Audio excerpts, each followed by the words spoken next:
Buenas noches, damas y caballeros. Gracias. Un viernes más aquí acompañándonos mutuamente. Ustedes con nosotros y nosotros con ustedes. Esto es Dialogando con Glenn Davis. Viernes 28 de septiembre se fue el año. Ya el lunes iniciará el mes de octubre. Por la gracia de Dios, ya esta semana escuchamos el primer aguinaldo. Me enviaron el primer aguinaldo navideño, o sea, ya se siente la brisa. Y obviamente no se ha ido la ola de calor. La gente espera que así de verdad se sienta la brisa, que vaya cambiando también el clima y se torne un poco más fresco, porque estos calores están de madre, dicen los españoles. Señores, una semana muy pesada en materia noticiosa en el país, acontecimientos nacionales e internacionales que la verdad llaman poderosamente la atención de todos los ciudadanos. Tenemos en el caso de la continuidad del caso y el juicio de fondo que se le lleva tanto a Emily, en el caso de Emily Peguero, la chica asesinada por, según todos los indicativos del caso que se le lleva a Marlon Martínez y a su madre Marlene Martínez, que hace más de un año está en la justicia dominicana y esta es la fecha, todavía no se ha resuelto. Esta semana Marlon se destapó, le pidió perdón a la familia de Emily Peguero, y ustedes conocerán ustedes un viejo dicho que reza en la sociedad dominicana, de que es tarde para ablandar habichuelas. Entonces nosotros también pensamos que le cogió la hora a Marlon Martínez para pedirle perdón a los familiares, a la familia de Emily Peguero, por el hecho que se le imputa por homicidio, según el Ministerio Público. Y mientras que en su discurso, porque fue un discurso lo que dio Marlon en la audiencia del pasado miércoles, que hay que decir que fue recesado el juicio para el próximo día 4 de octubre, o sea, la próxima semana, el próximo jueves. Entonces, hay que ver cómo marcha todo el acontecer de este juicio, donde Marlon dijo en esta semana, el pasado miércoles dijo, que su madre no tenía por qué estar involucrada en este hecho, que él no entendía el por qué ella tenía que estar, porque ella se encontraba en la ciudad capital el día que sucedió el hecho. También, dijo que lo que se trató fue de un aborto, alegando como que el aborto fue lo que le provocó la muerte a la jovencita Emily Peguero. Vuelvo y repito, el Ministerio Público dice que fue un homicidio, reitera que es un homicidio y que pedirá la pena máxima en el caso de Marlon Martínez, que son 30 años, y en el caso de su madre pedirán 20 años de prisión por complicidad y ocultamiento del cadáver.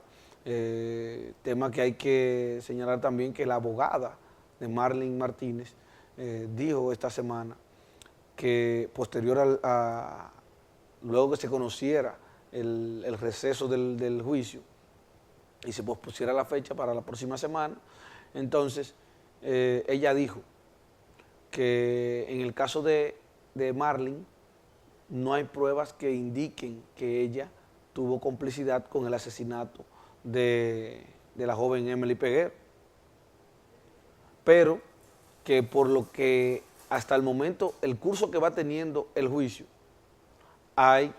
por lo único que se va a conocer sería por el ocultamiento del cadáver, y que eso todavía está a prueba, o sea, hay que probárselo. O sea, que ella dice que aparentemente hay posibilidades de que Marlene salga libre, salga en libertad, y que también, si en caso de ser juzgada por el ocultamiento del cadáver, esta podría estar enfrentando de 6 meses de prisión a 2 años de prisión únicamente. Vamos a esperar qué va a pasar con este caso. porque la justicia dominicana sí que espera, que la sociedad dominicana espera que sí que se haga justicia. Otro caso de la justicia también, hay que señalar el tema de lo que está pasando con el comunicador Pablo Ros, a quien se le dictaminó en esta semana medida de coerción y fue enviado por 3 meses de prisión a la cárcel de Najayo Hombres. A Pablo Ros se le acusa de haber cometido acoso sexual, violación sexual contra una hijastra. Y nosotros, que recientemente tuvimos a Pablo en el programa, debemos decir que esperamos que esta situación se le aclare a Pablo y que el resultado de la misma sea que él no ha tenido nada que ver con esto que se le imputa. Porque, de lo contrario, en caso de demostrarse que Pablo, de una forma u otra, cometió los hechos que se le imputan, no nos queda de otra que, como comunicadores también, aunque nos apene, pedirle que caiga todo el peso de la ley, porque es un hecho, sería un hecho atroz. Sería, o sea, si en verdad lo hizo, es un monstruo. Y no quiero que se diga que Glenn está acabando con Pablo Ros, porque aquí se estila mucho eso. No estamos acabando con Pablo Ros. Aquí lo que estamos haciendo es un llamado a la verdadera implementación de la justicia.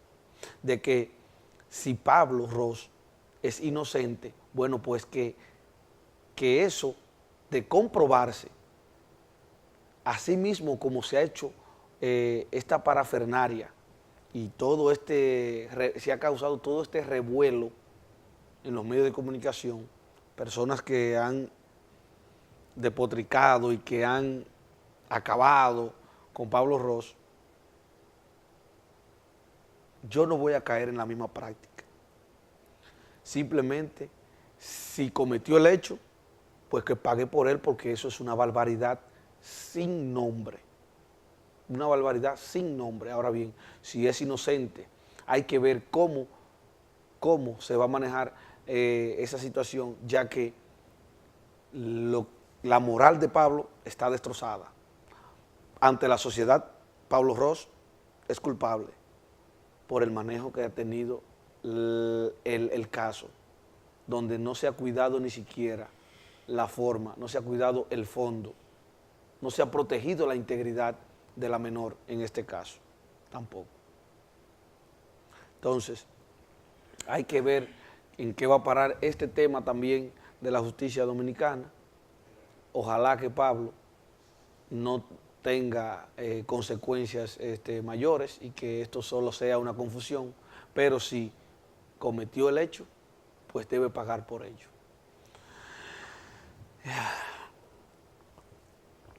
Bueno, señores, y otro tema que quería tratar con ustedes es la situación que vive el transporte en la República Dominicana. Esta semana, varios llamados a huelga, varios llamados a paro, que en nada han contribuido con la tranquilidad de las personas que usan el transporte público en la República Dominicana. Si bien es cierto, estas personas, estos empresarios del transporte público en la República Dominicana, están haciendo, decíamos ya la semana pasada, un reclamo justo, porque el alto costo del combustible está llegando a niveles intolerables en la República Dominicana. Y hoy por hoy todavía no tenemos la primera declaración pública por el Ministerio de Industria y Comercio refiriéndose al tema de la ley de hidrocarburos, o sea, cómo está aplicando los impuestos y la medida que está tomando con el tema de los carburantes en el país. ¿Mm? No hay todavía una posición del Ministerio de Industria y Comercio al respecto, y los combustibles todos los días están más caros. La semana pasada bajaron una cantidad pírrica. ¿Mm? Estamos pagando el combustible más caro del mundo.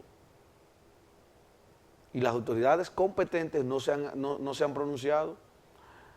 Ustedes saben por qué esos empresarios del transporte no han subido el combustible, el precio del pasaje, aunque algunos ya lo han ido haciendo, pero han estado presionando esta semana con el tema del paro del transporte. Y si paralizan el transporte, aquí la actividad laboral va a sufrir daños colosales,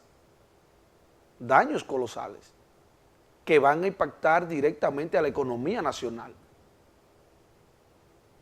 Porque esto no es un asunto de defensa. Porque si bien es cierto que esos empresarios del transporte han vivido siempre del chantaje a los gobiernos, que no han precedido, también es cierto que en esta vez ellos tienen la razón.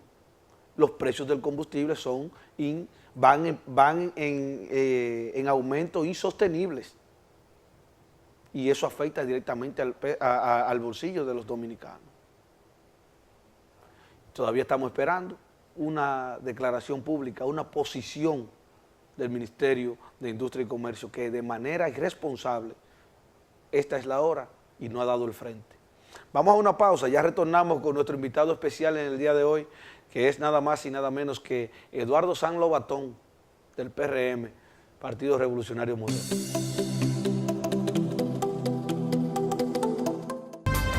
La información sin temor. Fijó su posición. La realidad nacional sin máscaras. Un equipo sin corte. Ahí no hay forma de que se pueda desarrollar nada. Pero si hay prueba. Yo no creo que ellos sean capaces de eso. Noticias y comentarios sin cortes. Martes a viernes, 8 de la noche.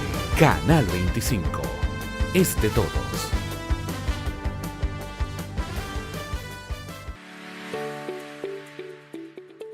Ver la dedicación, progreso y calidad de vida de mi maestra de artes inspiró en mí el deseo de enseñar. Quiero crecer, apoyar a mi gente, influenciar positivamente los jóvenes de mi comunidad, y con la carrera de educación lo puedo lograr. Siendo maestra puedo vivir mejor, tener mayores oportunidades, llegar hasta donde quiero y ser un orgullo para mi familia. Sé parte de la familia magisterial. Ven, aplica por una de las 20.000 becas que el gobierno del presidente Danilo Medina ha dispuesto para los estudiantes de excelencia en la carrera de educación.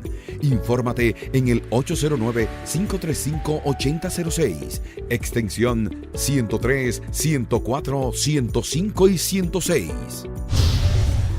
Ministerio de Educación.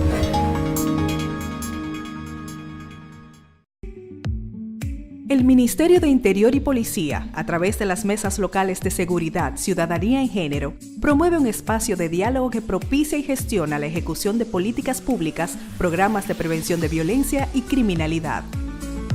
Estamos instalando mesas locales en todo el territorio nacional, con el objetivo de continuar promoviendo alianzas estratégicas para impulsar la inclusión ciudadana, haciendo partícipe a las comunidades de los temas sociales y favoreciendo su integración con las autoridades. Ciudadano, ciudadana, queremos escucharte. Involúcrate. Prevenir el riesgo social es trabajo de todos. Ministerio de Interior y Policía, hacia una cultura de paz por tu seguridad. La responsabilidad de informar lo que ocurre en el país y el resto del mundo, con una visión directa y parcial. Información de primera mano con los veteranos periodistas Guillermo Tejeda Con lo de él pagaron su y muerte. Miguel Ángel Núñez. Infórmate primero con nosotros. Acompáñanos desde las 7 de la mañana, de lunes a jueves. Canal 25 es de todos.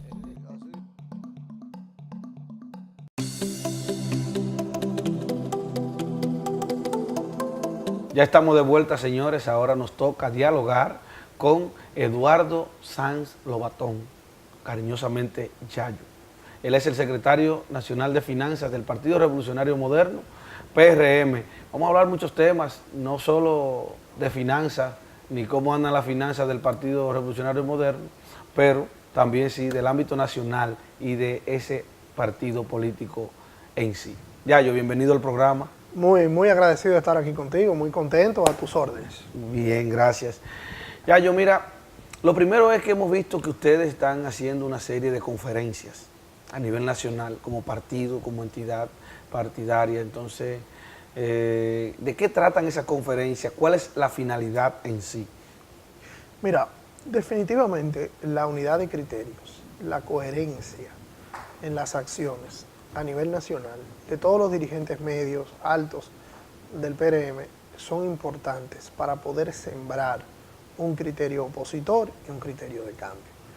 Con ese sentido, la dirección ejecutiva del PRM, que encabezan mis hermanos José Ignacio Paliza y Carolina Mejía, a través del secretario de Educación del partido, el buen amigo Rafael Santos, generó la preparación de unas conferencias que fueron discutidas en la dirección del partido sobre la situación económica, la situación política, la situación de los principales temas y ejes temáticos de lo que tiene que ser una propuesta opositora.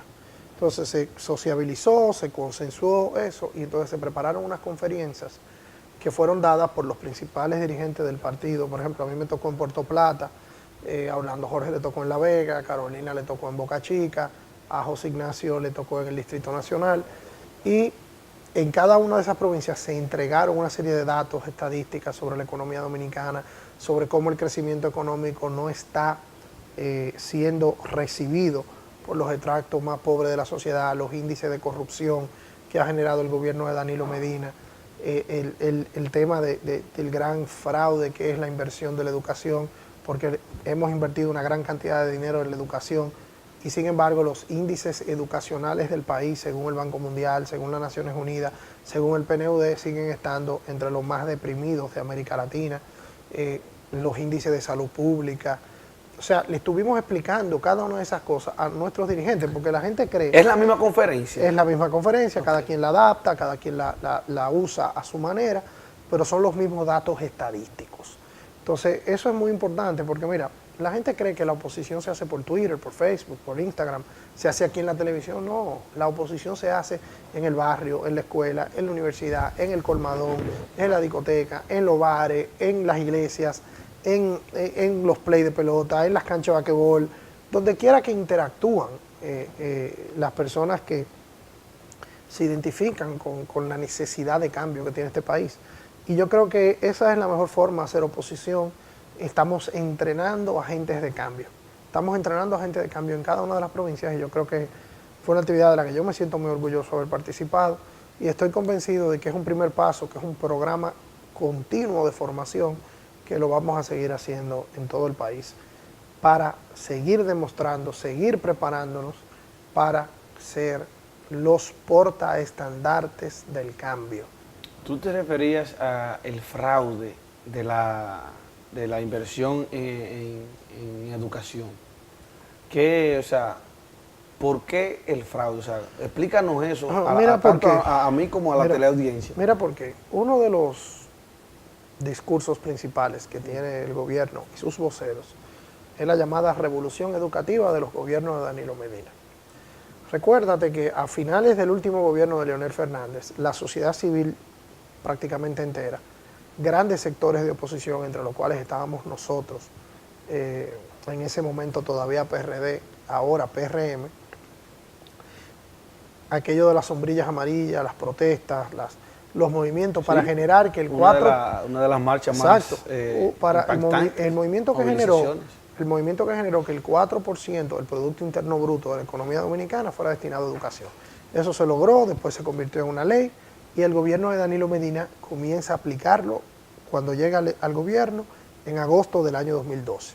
Bueno, pero ¿qué pasa entonces? Que ese dinero, ¿cómo se ha invertido? Se ha invertido en aulas, se ha invertido en infraestructura. Sin embargo, todo ese dinero, 6 años y pico después, ¿qué significa en cuanto a los índices de ciencia y matemática de nuestros niños más jóvenes? qué significa en cuanto a la tasa de graduación de bachillerato de nuestra juventud, qué significa en cuanto a las investigaciones que debieran generarse en nuestras universidades. Significa muy poco. Y por eso que es un fraude, porque hemos invertido una gran cantidad de dinero, pero los maestros no se les ha subido el salario, siguen con una vida prácticamente de mucha necesidad, no tienen seguro de vida, no tienen plan de vivienda. Entonces, si no hemos priorizado al maestro, ¿cómo entonces? Los maestros no tienen nada de eso que usted acaba de mencionar. Claro que no. Entonces, eso pero lo que se ha dicho es todo lo contrario. Bueno, pero lo que pasa es que yo siempre le digo a los compañeros y a mis alumnos en la aula cuando he dado clases, que todo argumento tiene uno o dos puntos de vista y tiene una manera de explicarse. Sin embargo, lo que sí es inobjetable son las estadísticas. Entonces, tú buscas los índices estadísticos de la educación dominicana y tú vas a encontrar que estamos muy maltrechos en comparación con países como México, con países como Chile, en países como Brasil, países como Puerto Rico, países como o sea, prácticamente en América Latina nosotros estamos en los últimos lugares de los índices educativos.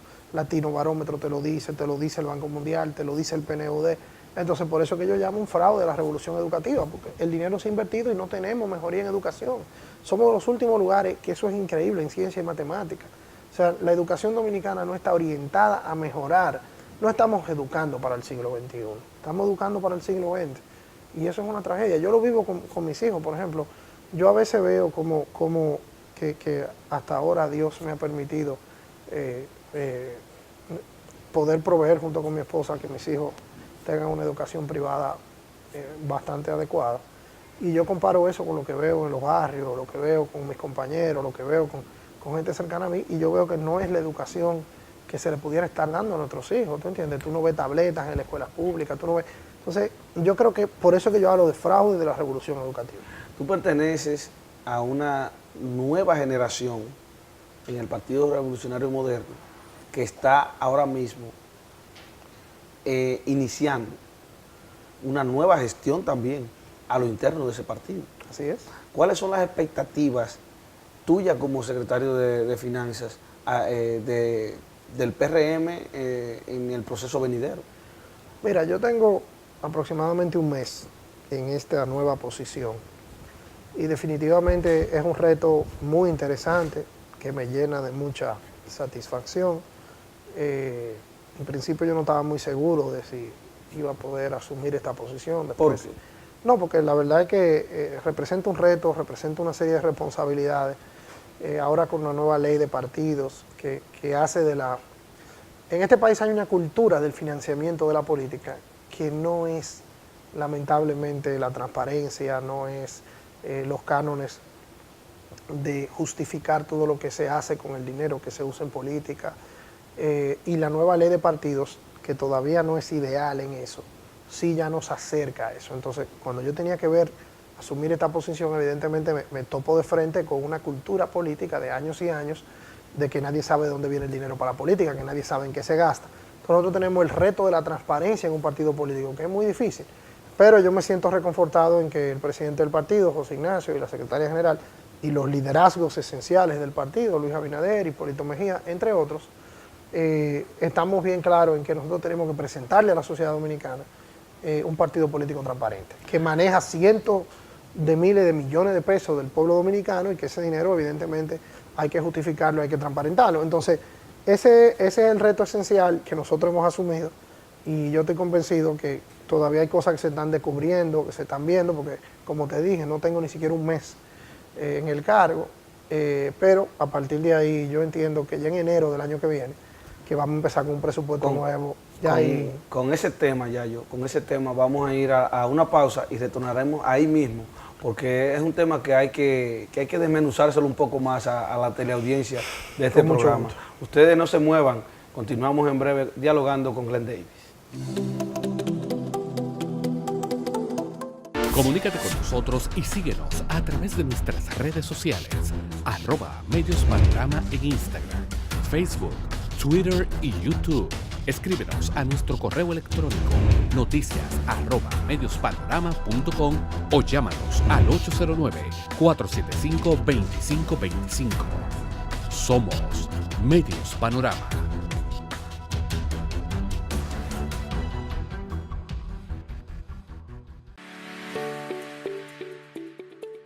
Ver la dedicación, progreso y calidad de vida de mi maestra de artes inspiró en mí el deseo de enseñar. Quiero crecer, apoyar a mi gente, influenciar positivamente en los jóvenes de mi comunidad y con la carrera de educación lo puedo lograr. Siendo maestra puedo vivir mejor, tener mayores oportunidades, llegar hasta donde quiero y ser un orgullo para mi familia. Sé parte de la familia magisterial. Ven, aplica por una de las 20.000 becas que el gobierno del presidente Danilo Medina ha dispuesto para los estudiantes de excelencia en la carrera de educación. Infórmate en el 809-535-8006, extensión 103, 104, 105 y 106. Ministerio de Educación. La información sin temor. Fijó su posición. La realidad nacional sin máscaras. Un equipo sin corte. Ahí no hay forma de que se pueda desarrollar nada. Pero si hay prueba. Yo no creo que ellos sean capaces de eso. Noticias y comentarios sin cortes. Martes a viernes, 8 de la noche. Canal 25. Es de todos.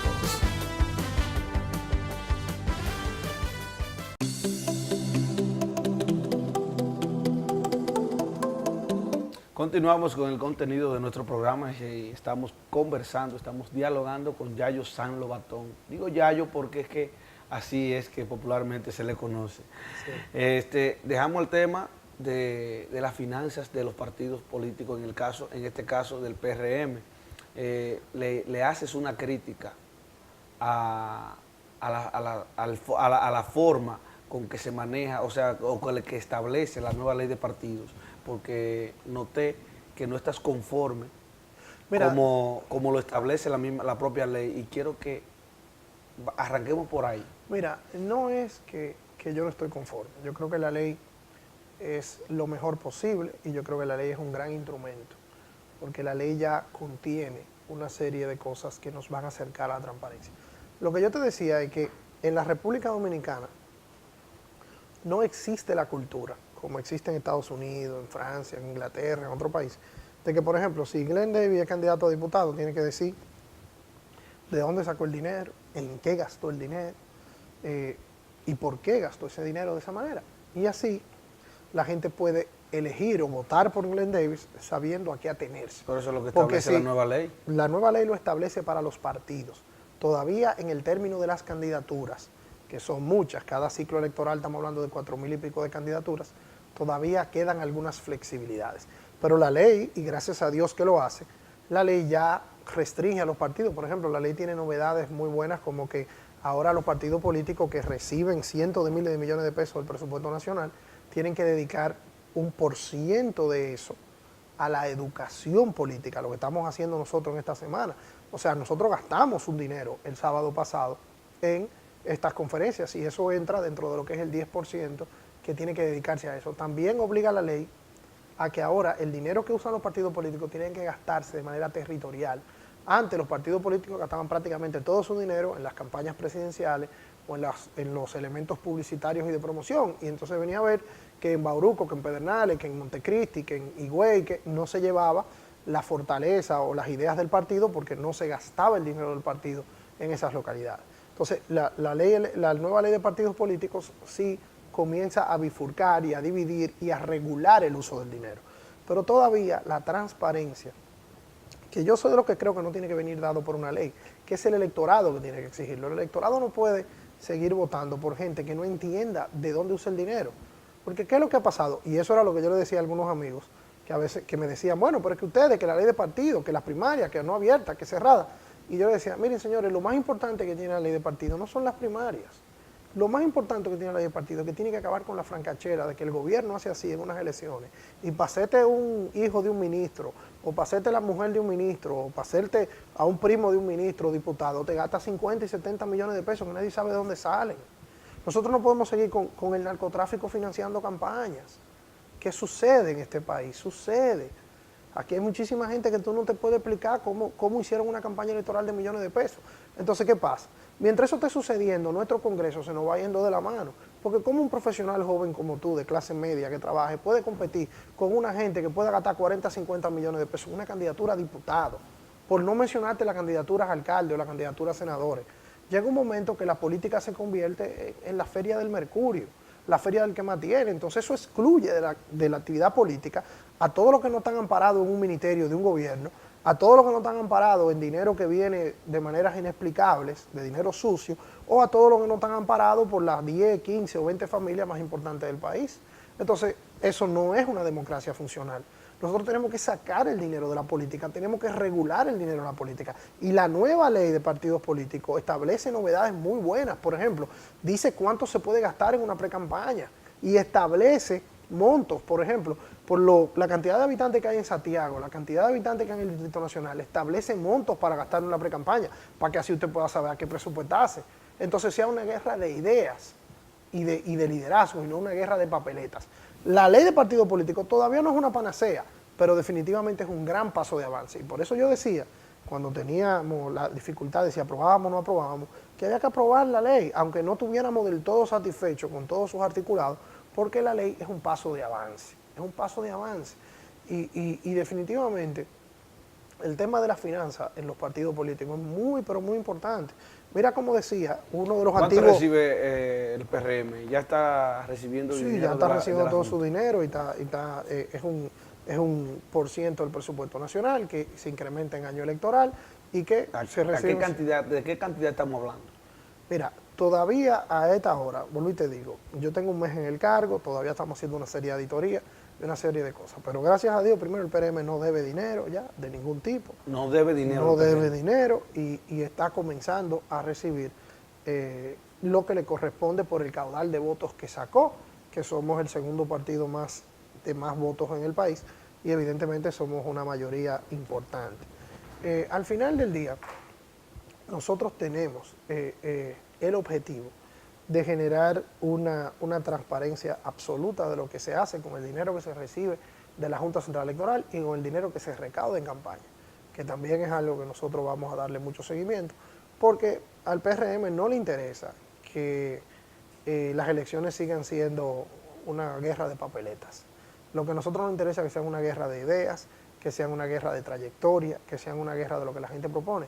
Y yo te voy a decir lo siguiente, y es mi gran deseo y mi gran lucha a lo interno de la organización a la que pertenezco. La política, como se hacía en los 70, en los 80, en los 90, murió ya. Eso dejó de ser útil, te lo demuestra Donald Trump, te lo demuestra Emmanuel Macron en Francia, te lo demuestra Varela en Panamá, te lo demuestra... O sea, el mundo cambió. Estos teléfonos, lo que llaman algunos la era de la posverdad, genera una dinámica y una situación diferente. El que no se adapte a esa realidad, simple y llanamente va a ser sustituido, va a ser reemplazado. Yo recuerdo cuando yo era jovencito, que hablar del Partido Reformista y del PRD era hablar de algo inmenso, de la mitad del país. Ambos partidos hoy son partidos que ya tienen muy poca influencia en el electorado. De la misma manera, el Partido de la Liberación Dominicana, que hoy controla todos los poderes del Estado, yo creo que va en un proceso de franco deterioro. Entonces nosotros en el PRM tenemos que vernos en ese espejo y ser transparentes, ser diferentes, conectar con la sociedad, conectar con la juventud, conectar con otra manera de hacer las cosas, diciendo la verdad. Entonces, si nosotros no hacemos eso, no vamos a ningún sitio. Las actividades venideras del PRM.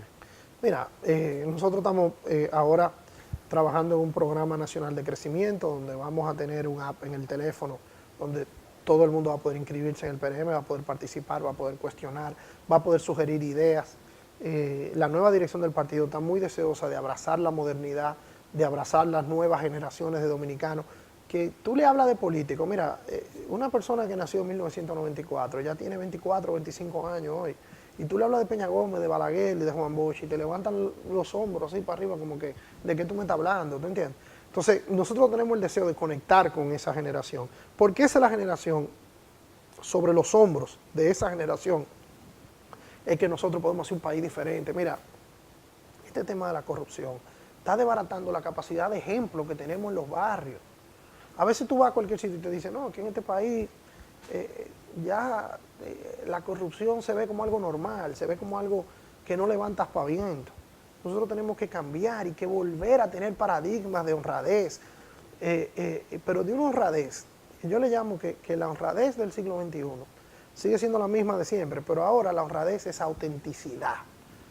La gente no quiere pose, la gente no quiere, ya ahora, a cualquiera le graban un video en cualquier sitio. ¿De qué lado está la honradez entonces en el sistema político dominicano? Mira. Donde todos de una forma u otra han estado cuestionados. El más viejo argumento, hay una novela, se llama El gato pardo, que habla mucho de cómo el sistema se perpetúa embarrando a todo el mundo.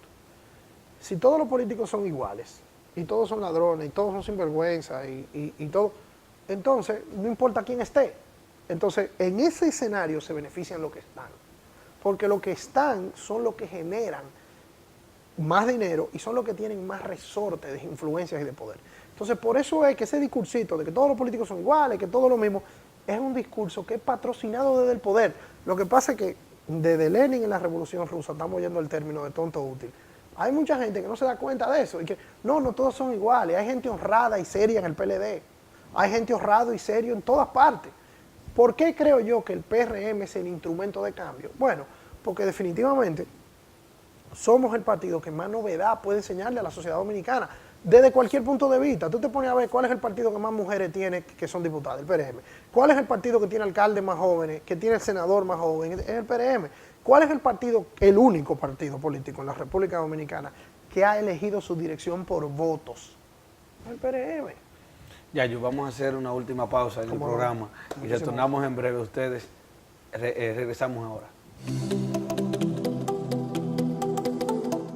Comunícate con nosotros y síguenos a través de nuestras redes sociales, @mediospanorama en Instagram, Facebook, Twitter y YouTube. Escríbenos a nuestro correo electrónico noticias@mediospanorama.com o llámanos al 809-475-2525. Somos Medios Panorama.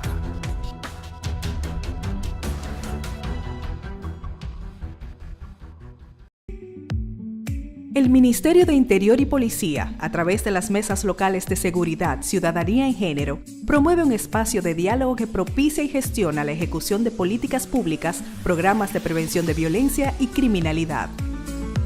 Estamos instalando mesas locales en todo el territorio nacional, con el objetivo de continuar promoviendo alianzas estratégicas para impulsar la inclusión ciudadana, haciendo partícipe a las comunidades de los temas sociales y favoreciendo su integración con las autoridades. Ciudadano, ciudadana, queremos escucharte. Involúcrate. Prevenir el riesgo social es trabajo de todos. Ministerio de Interior y Policía, hacia una cultura de paz por tu seguridad. La responsabilidad de informar lo que ocurre en el país y el resto del mundo, con una visión directa y parcial. Información de primera mano con los veteranos periodistas Guillermo Tejeda con lo de él pagaron su muerte y Miguel Ángel Núñez. Infórmate primero con nosotros. Acompáñanos desde las 7 de la mañana, de lunes a jueves. Canal 25 es de todos.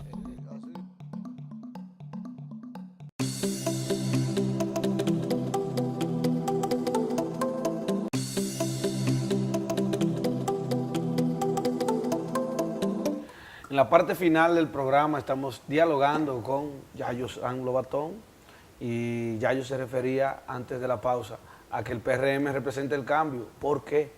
Mira, por muchísimas razones. Ahora yo te voy a hacer ilustrar.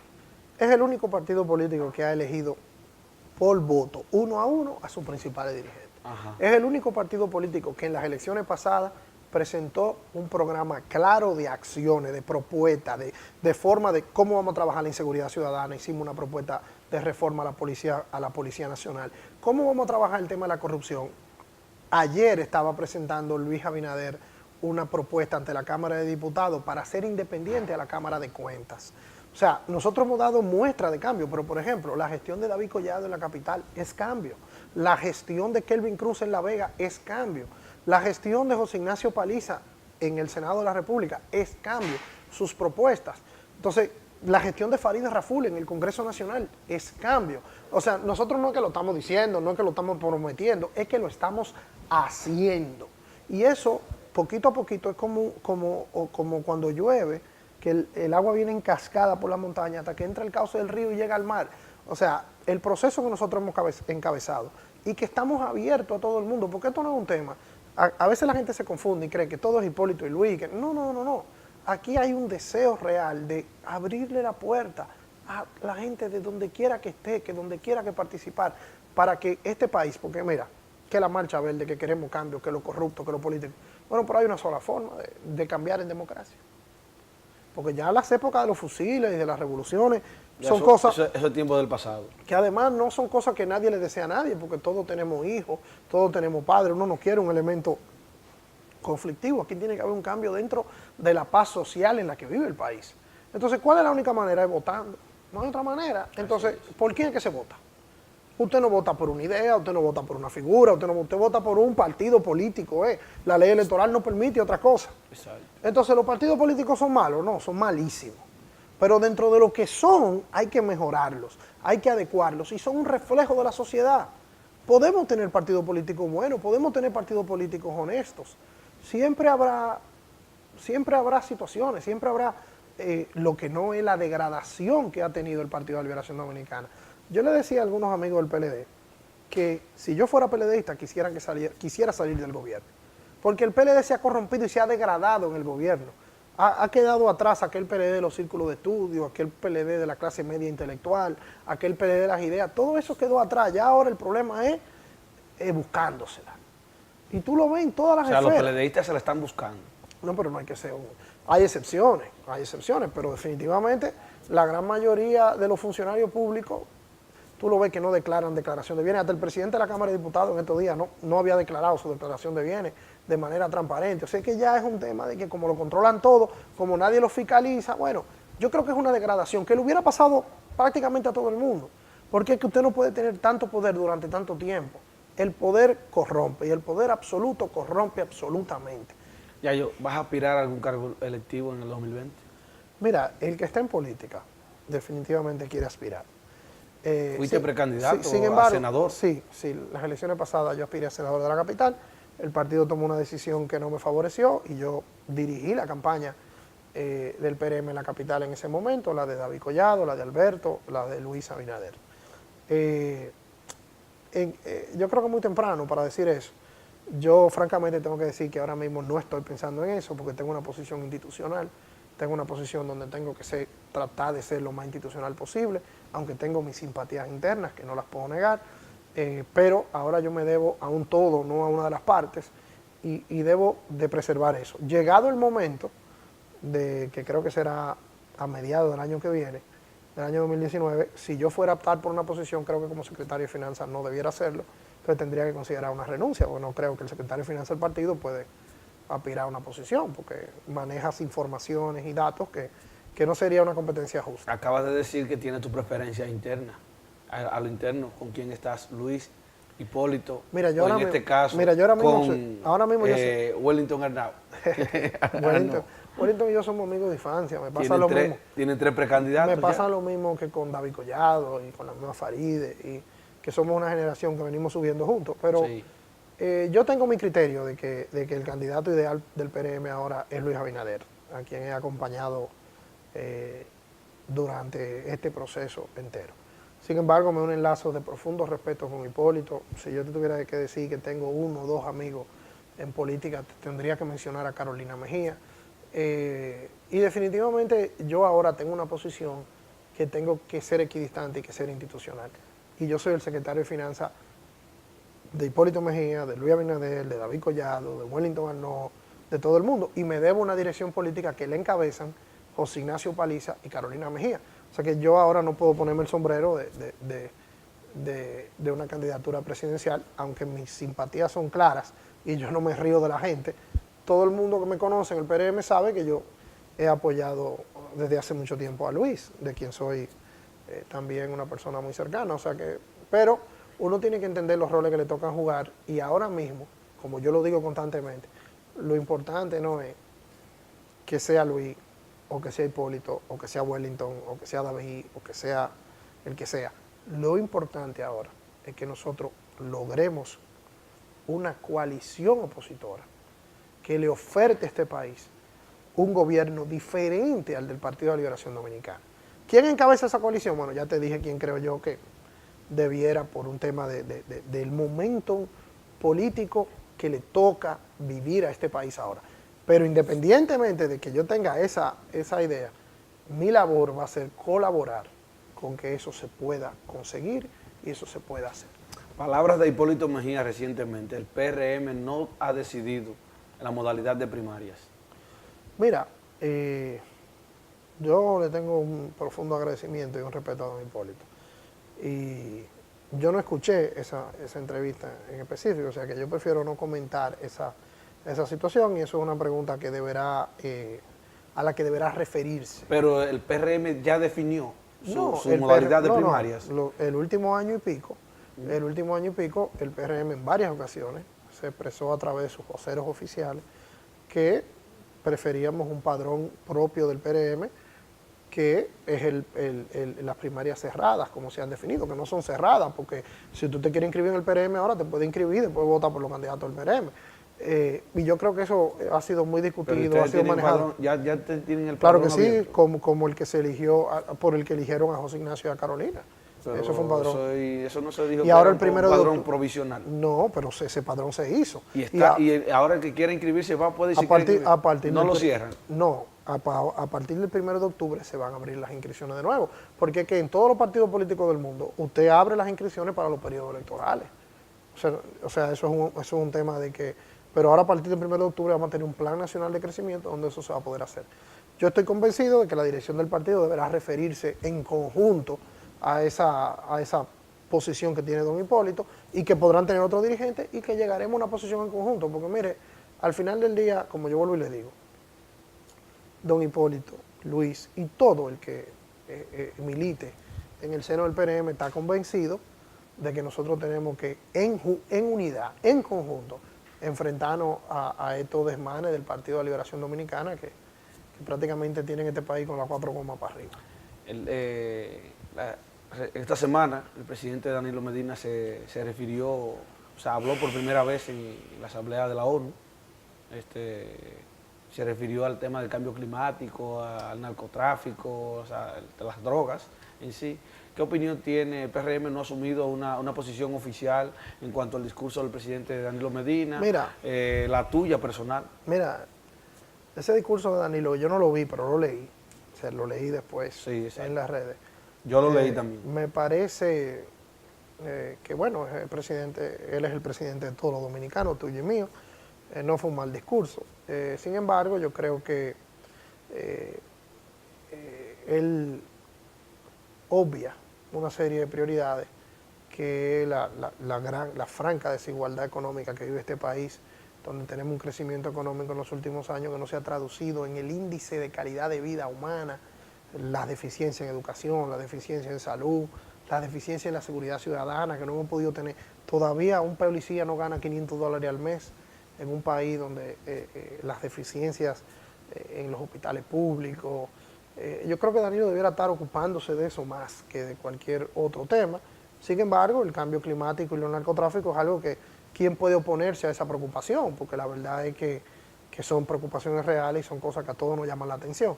Sin embargo, yo hubiera querido que el presidente de la República Dominicana usara ese gran foro para discutir situaciones muy importantes, como por ejemplo el tema de qué va a hacer la comunidad internacional con nuestros hermanos haitianos, que nos lo quieren dejar todo a nosotros, y en este país no cabemos nosotros, ahora vamos nosotros a cubrir con el tema de ese país que nos carga abrumadoramente en los temas de salud, en los temas de educación, en los temas de seguridad. Entonces, yo hubiera querido que esos foros internacionales los usemos para cosas que tengan un sentido más práctico en la vida de los dominicanos.